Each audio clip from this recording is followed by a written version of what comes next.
அஸ்ஸலாமு அலைக்கும் வரஹ்மத்துல்லாஹி வபரகாத்துஹு.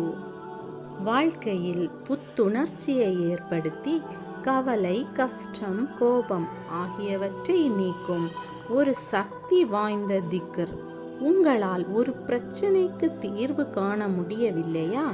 இந்த திக்ரை ஓதுங்கள், பிரச்சனைக்கான தீர்வு கிடைக்கும். இந்த திக்ர் சொர்க்கத்தின் ஒரு பொக்கிஷம் என அல்லாஹ்வின் தூதர் ஸல்லல்லாஹு அலைஹி வஸல்லம் அவர்கள் கூறியுள்ளார்கள். 10 தடவை ஓதினால் 70 கஷ்டங்கள் நம்மளை விட்டு நீங்கிவிடுமாம். இந்த திக்ர் 99 நோய்களுக்கும் நிவாரணமாக உள்ளது. இந்த திக்ர் பற்றிய விளக்கங்கள் புகாரி ஹதீஸ் தொகுப்பில் பல இடங்களில் இடம்பெற்றுள்ளது. அந்த அற்புதமான திக்ர் லா ஹவுல வலா குவத்த இல்லா பில்லா. பொருள்: அல்லாஹுவை தவிர வேறு எந்த சக்தியும் கிடையாது. இன்ஷா அல்லாஹ் இந்த திக்ரை உங்களுடைய எல்லா சந்தர்ப்பங்களிலும் ஓதி வெற்றியை அடைந்து கொள்ளுங்கள். அஸ்ஸலாமு அலைக்கும் வரஹ்மத்துல்லாஹி வபரகாத்துஹு.